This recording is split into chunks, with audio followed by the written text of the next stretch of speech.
সাজেক শুধু একটা নাম নয়, এটা যেন আপনার আমার পছন্দের একটি ডেস্টিনেশন, শান্তির ঠিকানা।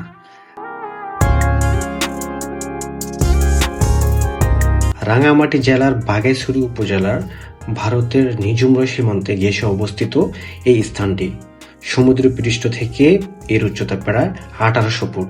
ভাবুন তো একবার, যেখানে দাঁড়িয়ে সকালে আপনি মেঘের কোমল ছায়া পাবেন আর সন্ধ্যাবেলার সোনালি সূর্য ডুবে যাওয়াটা ধরা দিবে এক চমৎকার রূপে।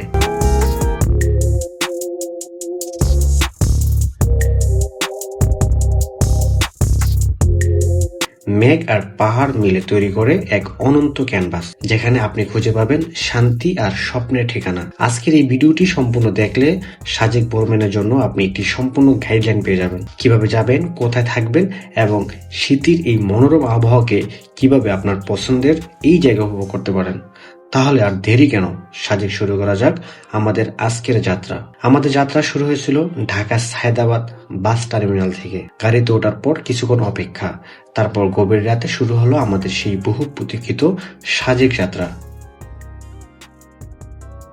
খাগড়াছড়ির পথে এগোতে এগোতে এক জায়গায় আমাদের ছোট্ট একটা বিরতি নিলাম, যেখানে হালকা নাস্তা সেরে আবার রওনা দিই পাহাড়ের পথে। আর বিরতির পর থেকে শুরু হয় আসল রোমান্স।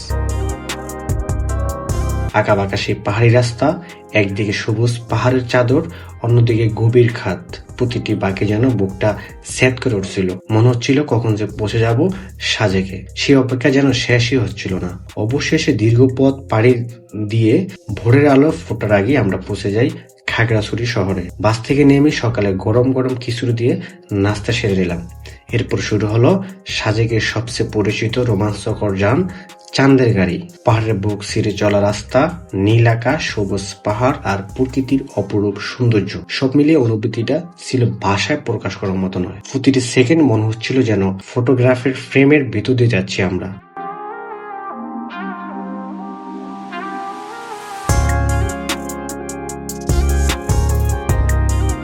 আলহামদুলিল্লাহ, সাজেক চলে আসলাম। ঠিক এই মুহূর্তে আছি হচ্ছে সাজেকে।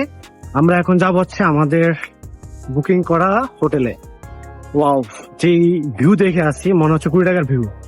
Wow wow wow. দীর্ঘ ভ্রমণের পর আমরা প্রায় 1800 ফুট উচ্চতায় পৌঁছে উঠলাম আমাদের থাকার জায়গা, এই মনোবাবা রিসোর্টটা। আমরা রিসোর্টে ঢুকে ফ্রেশ হয়ে বারান্দা দাঁড়াতে চোখের সামনে খুলে গেল এক জাদুকরী দৃশ্য। মেঘের এমন স্তূপ, মনে হচ্ছিল হাত বাড়াইলে শুয়ে ফেলা যাবে। দুপুর 2টার দিকে লাঞ্চ সারলাম।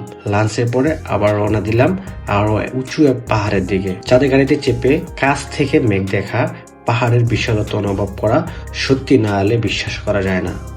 পথে পাহাড়িদের ছোট ছোট দোকান, তাদের ঐতিহ্যবাহী খাবার, হস্তশিল্প, বাঁশের তৈরি বিভিন্ন সামগ্রী, সবকিছু মিলিয়ে এখানকার আলাদা সংস্কৃতি মনকে ছুঁয়ে যায়। সন্ধ্যার দিকে চারপাশে যেন পুরোপুরি মেঘে ঢাকা।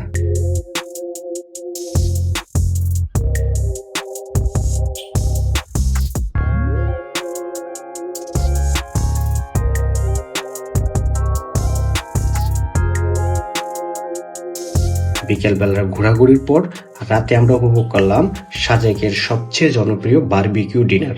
রুটি আর সেই স্বাদের বারবিকিউ এক অন্যরকম অভিজ্ঞতা।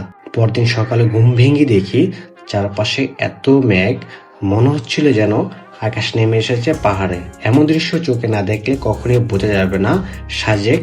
তাই মেঘ, পাহাড় আর শান্তির এক অসাধারণ মেলবন্ধন। আপনারা যারা সাজেক আসতে চান অবশ্যই আগ থেকে রুম বুকিং করে নেবেন, আর বন্ধুদের নিয়ে এবং পরিবার নিয়ে আসতে পারেন। সবভাবেই সাজেক ভ্রমণ হতে পারে আপনার জীবনে এক স্মরণীয় অধ্যায়। আপনি যদি আরো ইজিভাবে আসতে চান তাহলে আপনি যে কোনো গ্রুপের সাথে আসতে পারেন। সেক্ষেত্রে আপনি কিছু সাশ্রয় হবে এবং রিল্যাক্সে ঘুরতে পারবেন।